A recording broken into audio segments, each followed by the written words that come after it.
welcome to the PrePost Film Review. I'm Matt Stevenson. And I'm John Asquith. So this will be a bonus episode, a little more informal than our usual chats. And today we're going to be talking about the films you saw, Matt, at the London International Film Festival, or LIFF. Do they call it LIFF? No, I don't think so, but we can call it LIFF.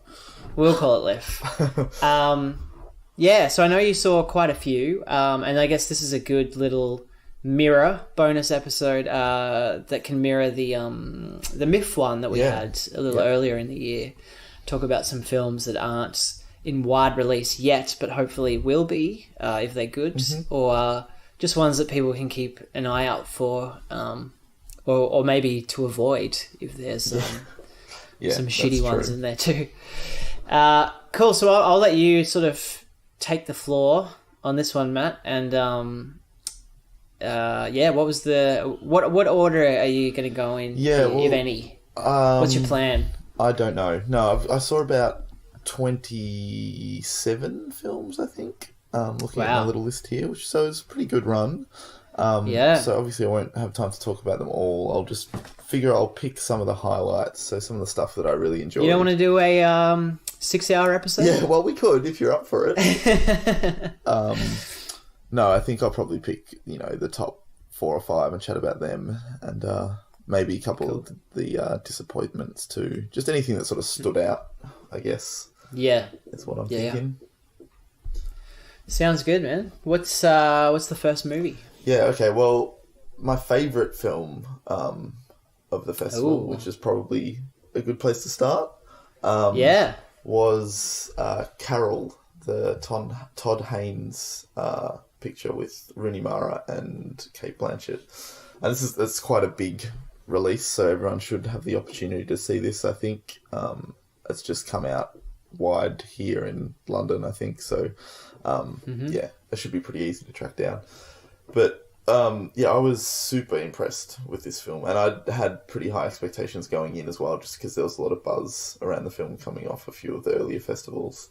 But it completely lived up to my expectations, exceeded them actually in a lot of ways. Wow. It's just such a beautiful little story. I don't know what other way to say it, and it's a period piece, so it's set in the 50s, and it's the way it sort of evokes that era is just so perfect. Like it almost feels like it could have been shot then. It's not flashy and showy, and doesn't feel over stylized like you sort of are used to seeing the 50s in film. It's got this muted color palette that works really well, and it's shot on 16mm film, I think, so it's got this really warm grain to it all. And it's just such a subtle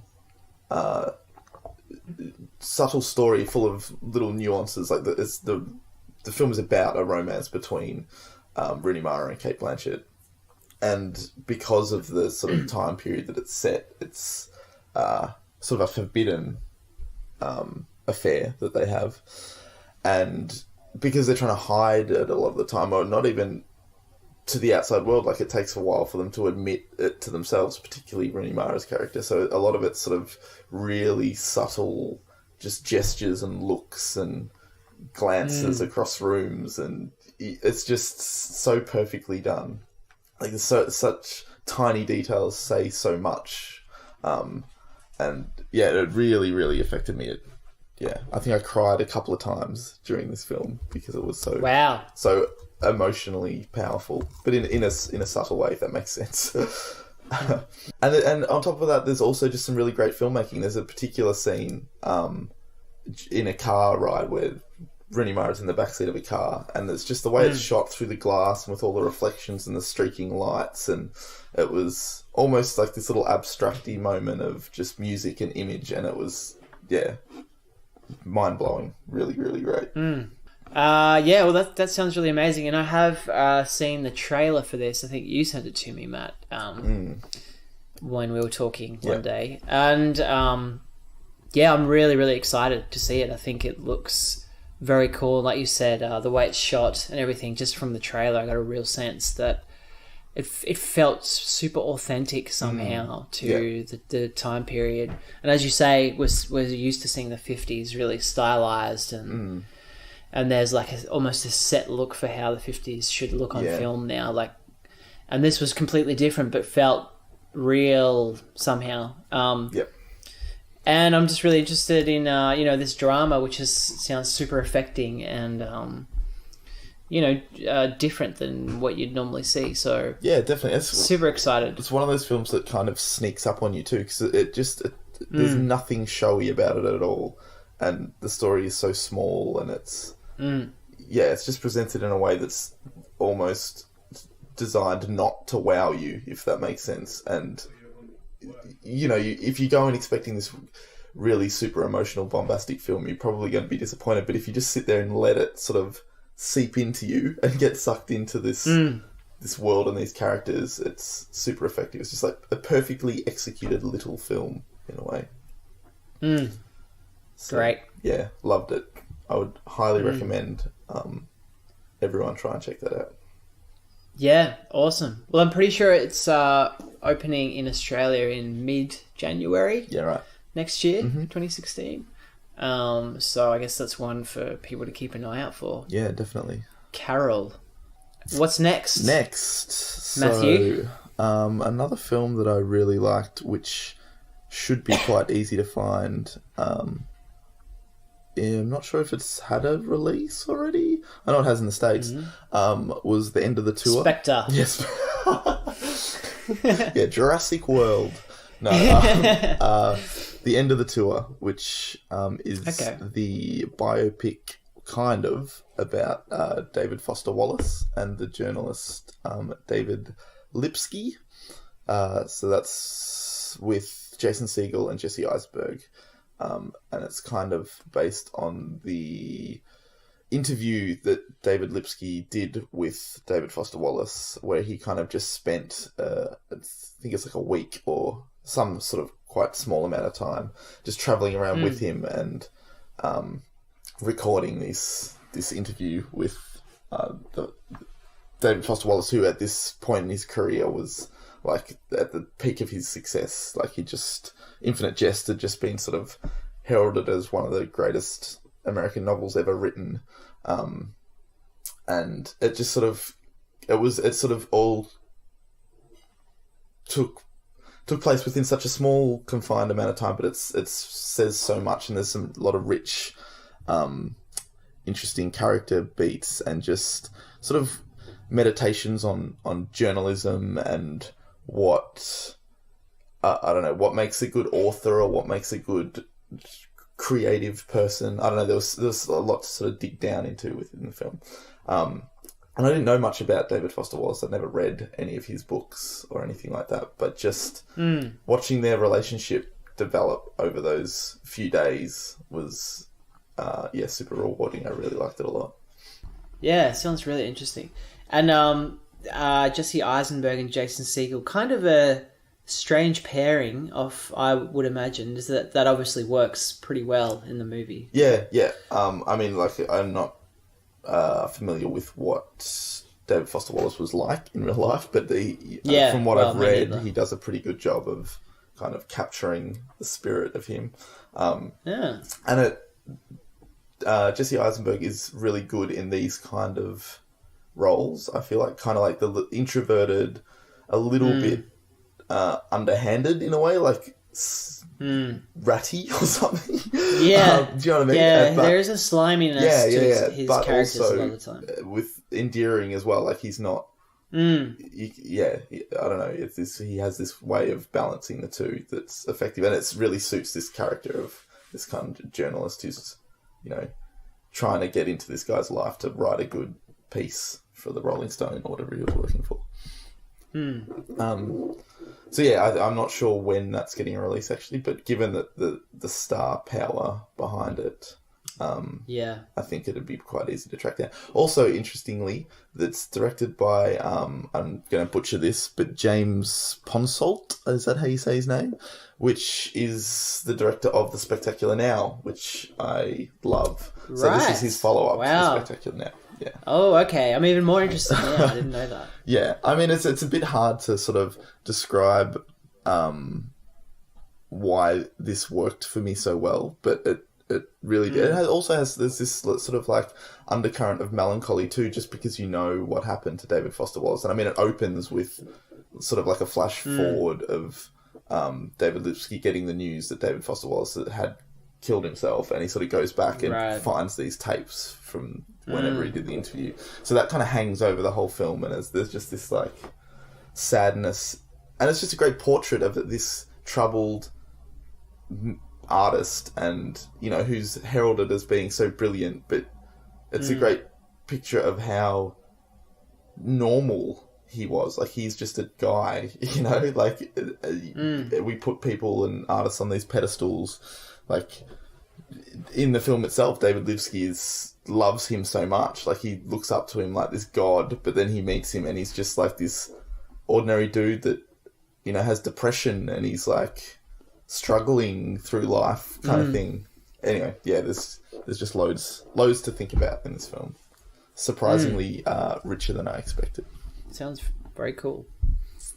What else did I like? There was a film that I surprisingly enjoyed.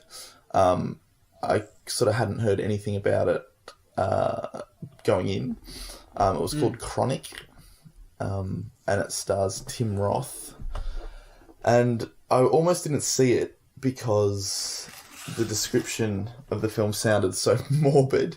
It's basically about a home care nurse. Like, Tim Roth is a nurse that looks after people with chronic illnesses that are like on the brink of death. Basically, they can't look after themselves, so his job is to, you know, shower them and like, you know, cook their meals and things. And it's basically just like a little character piece again, that just follows Tim Roth as he cares for a series of chronically ill patients. I mean, it is, you know, pretty tough subject matter.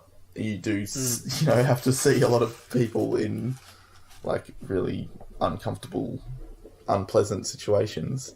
But it just sort of surprisingly, over the course of the film, like really surprising, interesting character details bubble up about his character, and you just sort of slowly learn more and more about him. And he sort of has this weird, I don't know whether it's like an impulse or whether it's a sort of safety mechanism, but he kind of like takes on characteristics or makes the people that he cares for a part of his life in like really interesting ways. Like the woman that he cares for, the very opening, like the first woman who has cancer, because it opens and it's actually a bit unclear as to what their relationship is, and I actually thought it was his wife to begin with, but it was just one of his patients. But there is a scene like after she dies, he's at a bar just having a drink and ends up chatting to this couple that's next to him, and sort of tells this story pretending that she was his wife and how she just died of cancer. And it was really fascinating, and it kind of it reoccurs throughout the film, like the relationships he builds with these people. And then in this, like, I don't think it's malicious, but he just has this odd way of almost deluding himself, whether it's intentional or not. But he starts pretending like they're part of his life story in more of a way than they actually were. And it's just like a kind of really interesting meditation on death too, like what it's like to be in those final stages of life.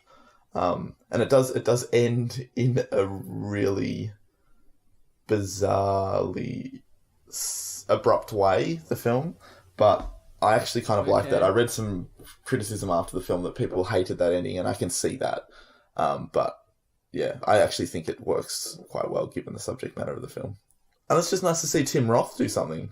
Like, you hardly see him these days, and it's his film. He's in, like, every frame, basically.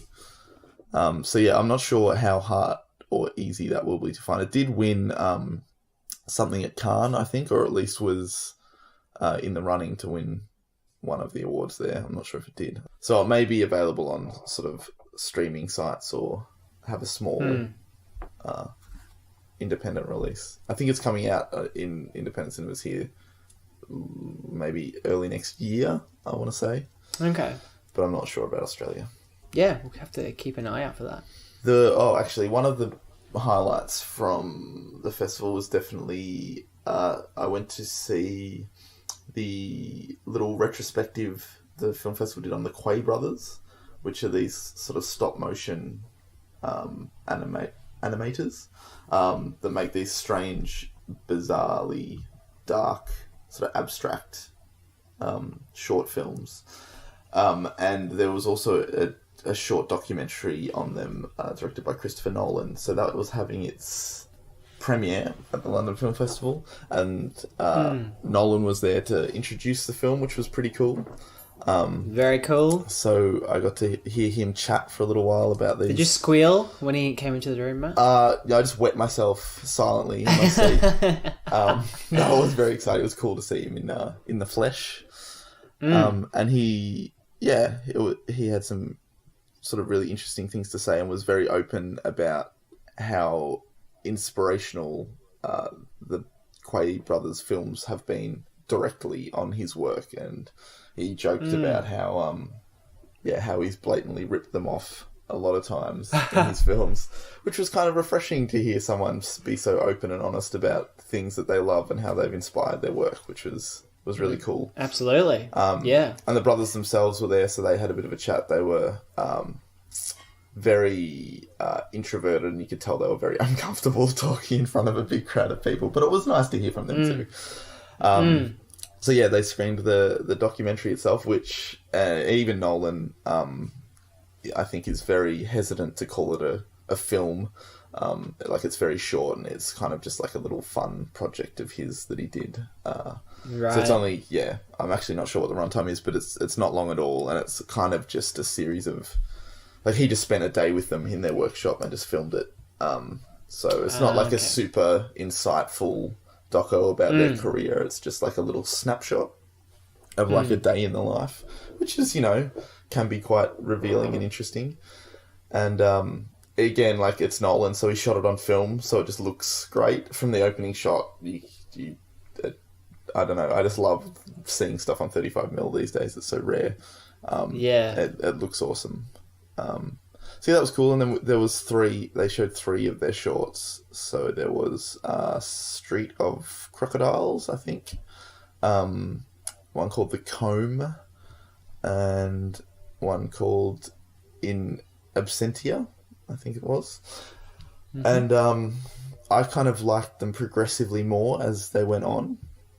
Because the first one we saw, which I think was In Absentia, if I'm remembering correctly, was super abstract and very abrasive and jarring. It was kind of about a woman that was in an insane asylum that would write letters to her dead husband or something, and then would like sort of put them in her cupboard or wardrobe, which I think was based on some sort of truth. I'm not 100% sure, but it's just so abstract and really hard to even get that from watching the images on the screen. And it's a lot of like, extreme close-ups of pencils snapping on paper, and then just like really abrasive, screechy sound effects. And I mean, it's entirely experimental, and it certainly is effective at evoking a uncomfortable atmosphere, which is what they were aiming for. But I preferred the ones that followed, which were a bit more creepy and had a lot more stop motion animation, which was the stuff that I really like. Cool. Yeah, so I think my favourite was the Street of Crocodiles, which was this kind of bizarre trip into this weird underworld that this guy goes on, and he's just sort of like him walking around these rooms that have, you know, creepy dolls and weird artifacts and everything. They have a really great talent of making things look used and sort of like rusty and dirty. You know, they're quite small models, like you see in the documentary how they make them all, and they sort of source all their things from, you know, old op shops and antique stores and sort of break them apart and stitch them together with wire and things, and it looks amazing. And this, I think, is the best example of that, because they've created these entire worlds of like knickknacks and things and bits and pieces and lights, and it looks really good, and it's a little bit more coherent in sort of having a narrative that you can follow. It's not as blatantly abstract, and yeah, just visually really striking. So Street of Crocodiles. I think there is, I want to say, like a Blu-ray or DVD release that Nolan's involved in, which is where you can see this documentary, which includes the documentary and a bunch of their films. I'm not sure if it's the Quay brothers' entire filmography or if it's just a select few, but I think it should be pretty easy to find online on Amazon or somewhere like that. You'd be able to pick this up, which is definitely worth watching if you're into animation or stop motion animation, or just are a Nolan fan and want to see some films that have like heavily influenced his work. It's definitely worth checking out. Yeah, very cool. Could you sense a direct connection to Nolan's work? Like specifically, could you feel that sort of tone or whatever it was that he sort of liked from their films? Yeah, definitely. I feel like the tonally was the biggest connection I saw. I mean, he talked about there being a lot of specific images or imagery that he mirrored in his films, which I didn't I didn't feel that from what we saw at the London Film Festival. So he was lying. Yeah, basically he's full of shit. But, you know, we only saw 3 of their films, and there was one, I think it might have been The Comb. I'm sorry if I'm getting these mixed up. But there was one that was kind of, had a lot of ladders, and I don't actually remember what the narrative was, but it seemed to be someone going to some sort of like weird dream world, and there was like, gravity was kind of didn't make sense, and there was ladders going up into roofs and stuff, and that felt kind of like Inception-esque. Like you could feel a bit of that DNA in there, even though there wasn't like direct images taken as far as I could see, but you could feel that there was a connection between those two. But yeah, like you said, the biggest thing I think was the tone, and that kind of like gritty realness. That's probably not exactly the right word, but you know, Nolan always his films have a certain feel to them. At least the more recent stuff does, and I feel like you can see a bit of that in the Quay brothers films. Like they're way more down the end of like the dirty, grimy end of that spectrum, but they do have a texture to their films that you can sort of feel in Nolan's work, I think. Yeah, interesting. What's next, Matt? Next, what can we talk about next? Well, one of the other huge ones that I loved was The Witch, but we've talked about that enough already, probably. That was probably my second favourite thing I saw at the film festival. But if you want to hear our thoughts on that, we have an entire episode dedicated to that. We do. You can check out. One that I'm actually still a bit unsure of, which I think I really like, but I could really hate, is a film called Nasty Baby. Okay. Which, again, should be quite easy to find given those involved. It stars... Kristen Wiig is one of the stars of it, and it's directed by Sebastian Silva, who... I think that's how you say his name. Who did Magic, which was around a couple of years ago, that played at MIFF, which I actually didn't like. It got a lot of buzz, but I didn't think much of it, which starred Michael Cera and Juno Temple. It's kind of like this thriller. And he also did that weird film that I actually haven't seen, starring Michael Cera again, that Crystal Fairy and the Magical Cactus, or what it's called. Which, yeah, I haven't seen, so I can't comment on. But yeah, he's worked with some, you know, reasonably big actors in this. He stars in this, Sebastian Silva, and it's about this gay couple that want to have a child, and their friend, who's played by Kristen Wiig, is wants to be the surrogate mother for the child. So it's kind of it's one of those sort of hyper realistic kind of, you know, semi-documentary feel little indies where you kind of just follow these characters around in their lives. And I kind of didn't like it to begin with. Silva's character is pretty pretentious, and he's kind of like this artist that is making... I mean, it's kind of satirical and played for laughs too, because he's making this art piece called Nasty Baby, which is him being like acting like a baby, like naked and crying, and like he wants to do this video art piece, it is very much sort of like taking the piss out of that hipstery culture of just making all these crazy art pieces and calling yourself an artist sort of thing. Do you know what I mean? Yeah. And yeah, it really grew on me as I watched it, and it does a good job at I don't know, just digging into the lives of these characters. And Kristen Wiig's super charming in this and funny. All of them are, actually. But I don't know actually how much to say about it, because it takes a huge turn in the third act.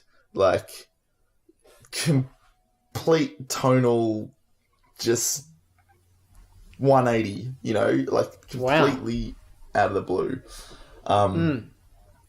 Which I loved, but I don't know if it works as a film.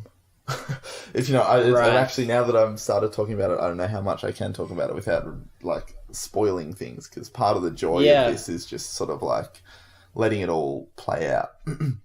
So, I mean, I guess I would recommend it just so you can experience it.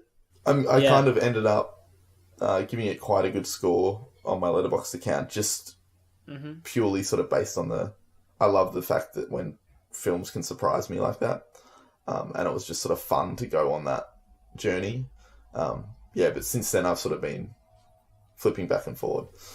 But yeah, so I would recommend checking it out just to see what you think. Like, it's an experience for sure. Yeah, it sounds like one of those situations where, I mean, you know, it could go either way, and even if it's bad or you don't necessarily enjoy it, it's interesting. And it's worth checking out just for that reason. Definitely.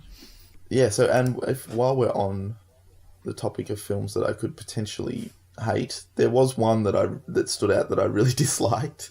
We could chat about quickly, which was a film called Don't Grow Up. And I don't want to like rail on a film that, you know, a small little film that, you know, is trying hard and didn't quite make it. But this, I don't know, there was something about this that really just rubbed me up the wrong way. And I think also a lot of it had to do with, I could see a lot of potential in this film.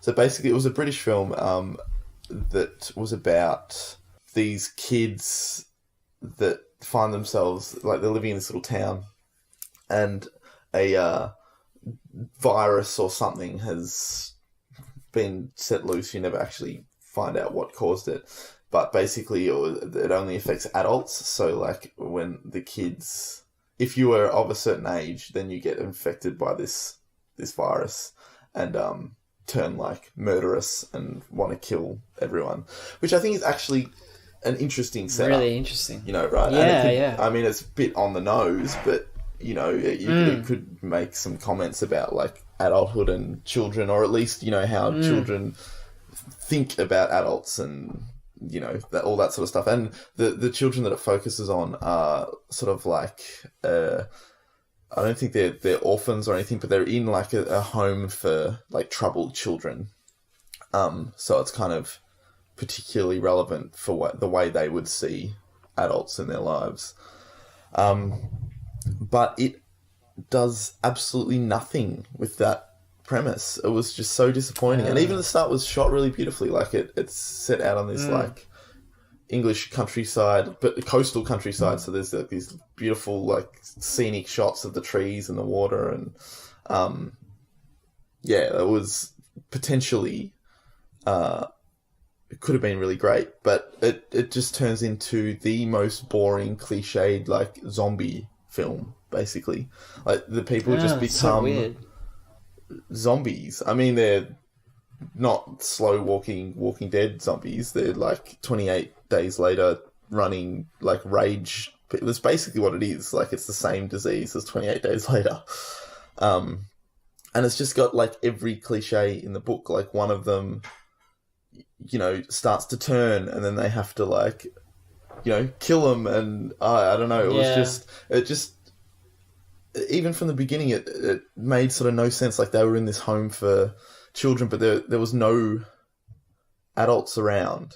Like, there was, you know, a cast of 4 or 5 kids, and they were in this enormous institution that would have held like, you know, 1,000 people.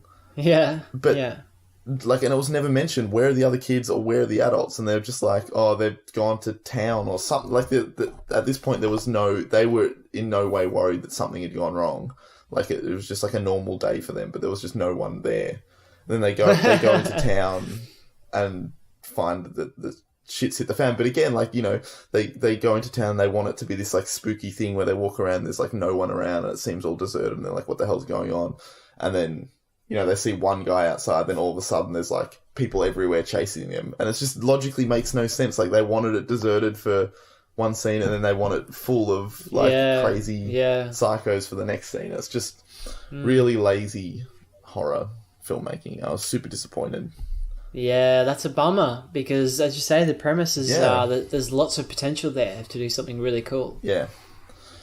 Yeah, so that was called Don't Grow Up, and I would recommend skipping that. I'm not actually sure if it's getting any wide release. I highly doubt it. There's sort of no one big involved. It's very, very small. It'd probably be like a straight to DVD or streaming kind of thing. But yeah, it was a bit of a shame, that one. So that's Don't Grow Up, and would you say don't see it?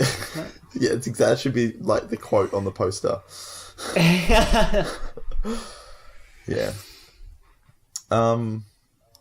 So yeah, I mean, that's probably a good little snapshot of the films that I saw at the London Film Festival, I think. I mean, there was some other cool, you know, bits and pieces. There's a film called James White that I would recommend by the team that did Martha, Marcy May, Marlene. I don't think it's the same director, but they're like a little collective. Which I would recommend. There was a documentary called Exotica, Erotica, etc., which is a horrible title, but was actually full of really striking imagery, similar to Leviathan in terms of subject matter, not in terms of the feel of the film, but yeah, full of amazing, amazing images. I saw Steve Jobs at the festival. Yeah, but we may talk about that later on, so I won't go into that in too much detail. But I'd say it's worth seeing. Yeah, cool. Yeah, there's a little film called The Invitation, which is a horror film, which was okay. And Homesick as well, actually, would be another, if you're a horror fan, it's kind of like Black Swan meets Whiplash, I think is the way they're kind of putting it. Oh, but, interesting. I wouldn't rate it as high as either of those films, but it's kind of like this violinist, or she plays the cello or something. This woman who's sort of stuck at home practicing her music and slowly is either going insane or her elderly upstairs neighbour is fucking with her. And it kind of escalates from there, which was, it was pretty good. Very cool. Well, thanks for sharing your thoughts with us all, Matt. No problem. There's definitely some movies in there to watch out for and that I'm very excited to see. Yeah. And one that I'm not excited to see and won't see. So that's good, some good tips there.